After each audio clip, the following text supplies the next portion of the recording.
The First Indochina War holds a different meaning for many people around the world. To some, it marks the beginning of America's long and painful involvement in Southeast Asia. It stands as a proud story of national liberation, a powerful example of how a small nation can rise against colonial rule and reclaim its freedom. For many historians, it also shows how communism spread throughout developing countries after World War II, as revolutionary ideas took root in places struggling against foreign domination. In truth, the war represents all of these views and even more. Yet, despite its importance, it remains one of the lesser-known conflicts of the 20th century, especially when compared to the later Vietnam War that drew in the United States. The First Indochina War can be thought of as a struggle with two very different phases. The early years were defined by guerrilla warfare, militias, sabotage, and hit-and-run tactics carried out by local fighters, who relied on their knowledge of the terrain and their support from the people. This was a time of survival and patience, where the Vietnamese fought a long and difficult campaign against the far better equipped French colonial forces. However, as the war continued, the nature of the conflict changed dramatically. What began as a scattered resistance movement slowly transformed into an organized, disciplined army, capable of facing a European power in open battle. This transformation was extraordinary and rarely seen in history. By the end of the war, these same Vietnamese forces managed to defeat the French and secure their independence, a victory that would inspire countless other movements across the world. The story of how this happened begins around 1949, a year that marked a turning point in both Vietnam's struggle and global politics. During this period, the French created the Associated States of Vietnam, new federation that included Laos, Cambodia, and Vietnam under the nominal leadership of the former emperor, Bo Dai. On paper, this seemed like a move toward independence, but in reality, it was a clever political trick. France remained in full control of defense, finance, and foreign affairs, while Bo Dai's government acted as little more than a symbolic shield to make the war appear legitimate. The French hoped to convince the world, and especially the United States, that they were not fighting to preserve a colonial empire, but rather to stop the spread of communism in Asia. While France tried to manipulate global opinion, the Vietnamese revolutionaries led by Ho Chi Minh were finding new strength. In the same year, 1949, Mao Zedong and his communist forces won the Chinese Civil War, establishing the People's Republic of China right on Vietnam's northern border. This victory was a game-changer. It gave Ho Chi Minh's Democratic Republic of Vietnam a powerful ideological ally and an open door for support. Many of Vietnam's revolutionary leaders, including Ho himself, had spent years in China training, seeking refuge, and forming close ties with Chinese leaders who now held power.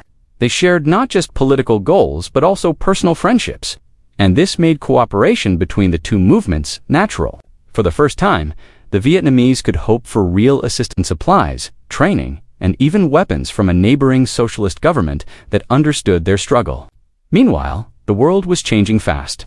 The late 1940s and early 1950s were the early years of the Cold War, a time when the United States and the Soviet Union were locked in a global competition for influence. In Washington, fear of communism had reached extreme levels. The rise of the Soviet Union's nuclear capabilities and the establishment of communist China caused panic among American leaders. McCarthyism took hold, and accusations of communist sympathies destroyed careers and lives. The U.S. began to see every local conflict through the lens of the Cold War, believing that any communist success anywhere in the world would lead to a domino effect, where one country after another would fall to communism. In Southeast Asia, this fear grew rapidly. Communist-led movements were gaining ground in Malaya, the Philippines, Burma, and Indonesia. Vietnam, positioned right in the center of the region, became seen as the next crucial battleground. American policymakers started to believe that if Vietnam fell under communist control, the rest of Asia, including Thailand, Burma, and even India, might soon follow. This idea, known as the domino theory, began to shape U.S. foreign policy for decades to come. The French quickly saw an opportunity in this American fear. By presenting their war in Vietnam as part of the global fight against communism, they hoped to gain U.S. support financially and militarily. They argued that they were not trying to protect their empire, but rather to stop a communist takeover in Asia. the Associated States of Vietnam became their main propaganda tool, a supposed coalition of independent countries that were, in truth, still under French control. Bao Dai, the former emperor, was made the head of this new federation, but his power was weak. The French military and officials still made all major decisions, while Bao Dai's government served mostly as a front for international audiences. At first, the United States did not fully believe France's argument. Many American leaders were still against colonialism and saw little difference between French rule in Indochina and the old imperialism they had fought against in Europe. But 1949 brought several major events that shifted America's position. The same year, the Soviet Union successfully tested its first atomic bomb, ending the U.S. monopoly on nuclear weapons and shocking the world. NATO was also established, with the United States eager to strengthen its alliances with European powers like France to contain the Soviet threat. Supporting France in Indochina became a way for Washington to keep its allies strong while also standing firm against communism. By the early 1950s, the United States began quietly funding France's war effort in Indochina, providing weapons, supplies, and financial assistance. Although America's involvement was still limited, it marked the beginning of a deeper entanglement that would later turn into full-scale participation in the Vietnam War. On the ground in Indochina, the situation remained complex. French control was mostly limited to the large cities and the main roads connecting them. Even those routes were dangerous, constantly targeted by Viet Minh ambushes. In the countryside, especially in northern Vietnam, the Viet Minh controlled most of the territory. They built networks of supply lines, training camps, and underground cells that kept the movement alive despite the French military's superior firepower. In the south, the French had stronger control, but anti-French sentiment remained widespread. Many local people still supported the resistance, even if the Viet Minh's military presence there was smaller. As the years went by, the Viet Minh continued to grow stronger, better organized, and more confident. With Chinese aid and the determination of the Vietnamese people, they slowly transformed from guerrilla fighters into a capable army. This shift would eventually lead to a major confrontation with France, a battle that would change the course of history and mark the true end of colonial rule in Vietnam. The First Indochina War was not just a conflict between France and Vietnam.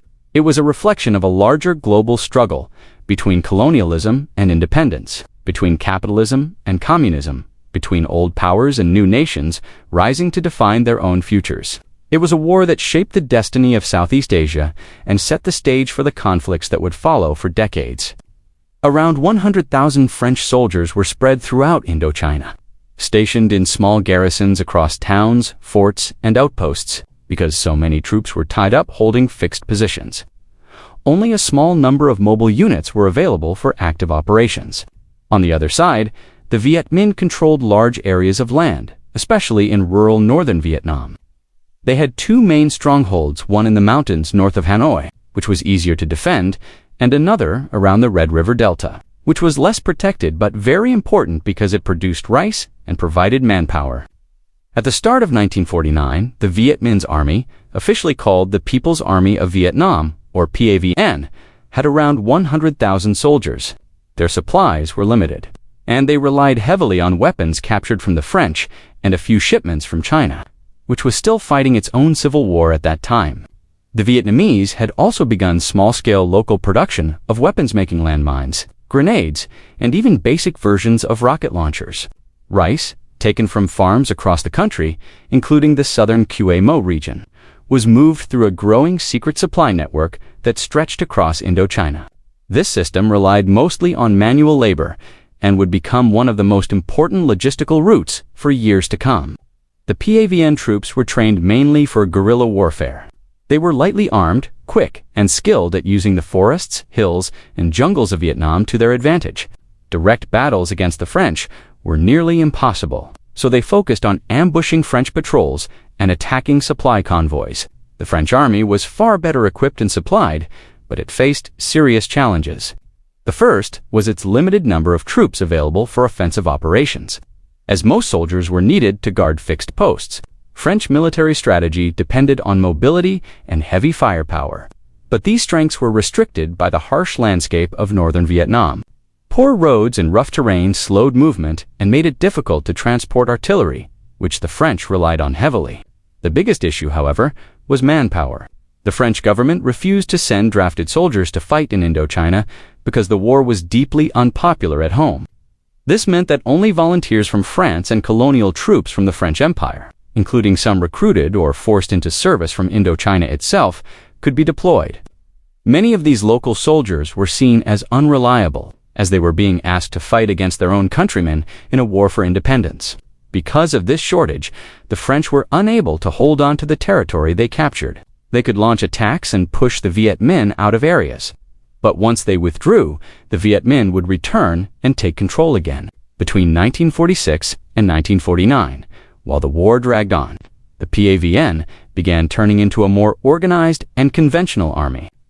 They developed communication teams to coordinate larger military operations, improved their supply systems, and built intelligence networks that gathered and analyzed information. They even developed basic signals intelligence capabilities.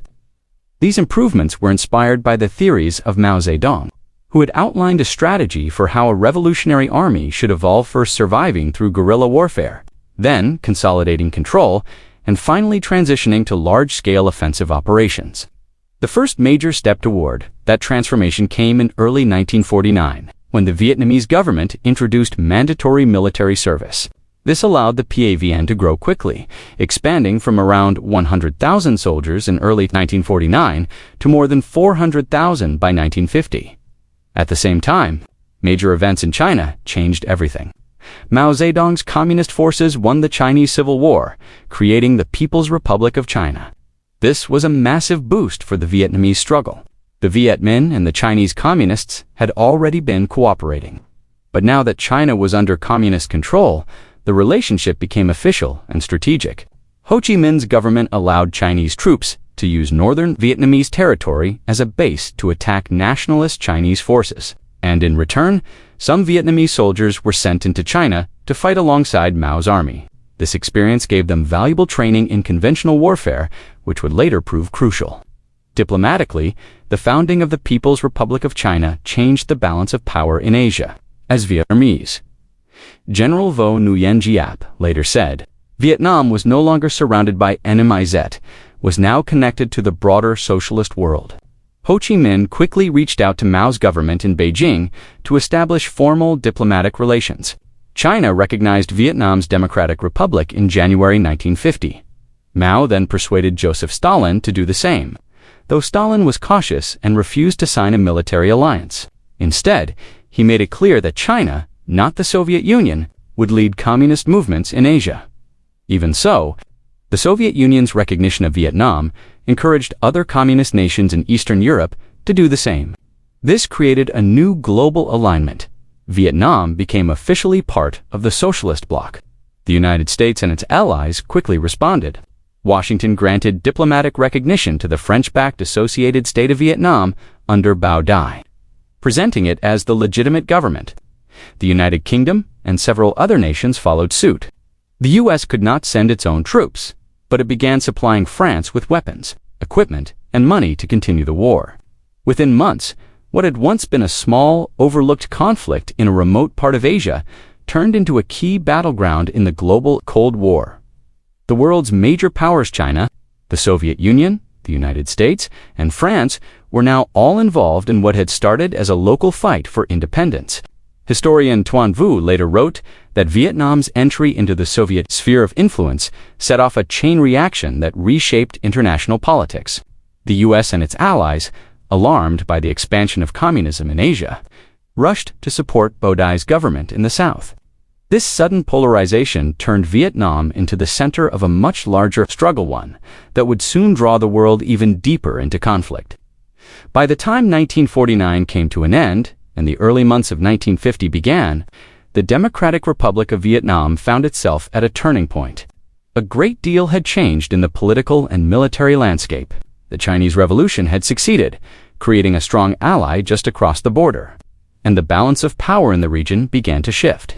The Vietnamese leadership, seeing this new opportunity, started to rethink their approach to fighting the French. For years, their forces had mostly relied on guerrilla tactics, hit-and-noon attacks, ambushes, and sabotage. But now, with China's help and resources, they saw the chance to transform their army into something much larger and far more capable. To make this transformation possible, the Chinese government formed a special team known as the Chinese Military Advisory Group, or COMAG. This group consisted of experienced officers and military planners who had fought in China's own civil war and understood how to organize large-scale operations. They worked closely with the People's Army of Vietnam, known as the PAVN, teaching them modern military techniques, helping train their commanders, and reorganizing their units. Under CMAG's guidance, the DRV decided that instead of continuing with small-scale attacks, it was time to launch major offensives against the French. China also began sending huge amounts of military aid into northern Vietnam. This was not just a small shipment of weapons, it was a massive flow of supplies that included rifles, machine guns, uniforms, artillery pieces, anti-aircraft weapons, communication equipment, and later on, rocket launchers. For the first time, the Vietnamese army had access to the kind of firepower needed to face a European military force on more equal terms. The Chinese goal was to turn the Vietnamese fighters, who had been relying mainly on guerrilla warfare, into a well-equipped conventional army capable of fighting large battles and capturing territory. Their main enemy was still the French, who controlled much of Vietnam and wanted to hold on to it as a colony. One of the key areas where this new strategy would be tested was along Colonial Route known as RC4. Known as RC4, this was a major road built by the French during their colonial rule. It ran close to the Chinese border, stretching from the town of Tien Yen near the Gulf of Tonkin, through Lang Son, Dong Qui, and ending near Nguyen Binh. Because of its location, RC4 was extremely important, connected several French outposts, and was the main supply line running through northern Tonkin. But it was also very vulnerable. The road wound through mountains and dense jungle, making it difficult for the French to protect and easy for Vietnamese forces to ambush. Since 1947, DRV forces had been launching surprise attacks and ambushes on French convoys traveling along RC4. These smaller engagements helped them understand the terrain and the weaknesses in the French defenses. By 1950, General Vo Nguyen Giap, one of the most skilled military minds of the war, decided that it was time for something much larger. He wanted to move from small attacks to full-scale operations that could capture and hold territory. Giap knew that, by taking control of RC4, the Vietnamese could cut off French communication and supply routes while also opening a direct connection to China. This would make it far easier to bring in supplies and reinforcements from their new ally. In May 1950, about 25,000 Vietnamese troops attacked the French fort at Dong Qui. One of the key positions along RC4, the attack was fierce, and the Vietnamese managed to temporarily sever the French supply route between Cao Bang and Lang Son. The French responded quickly, sending in paratroopers who managed to retake the fort within a few days. But Giap was not discouraged. Over the next few months, he continued to pressure the French, launching constant ambushes on their convoys and forcing them to pull back from smaller, more isolated posts. Eventually, the French consolidated their remaining forces into two strongholds, Cao Bang and Dong Qui, hoping to hold their ground. Then, on September 16th, Giap struck again. His forces, which now numbered in the tens of thousands, surrounded the French garrison at Dong Qui.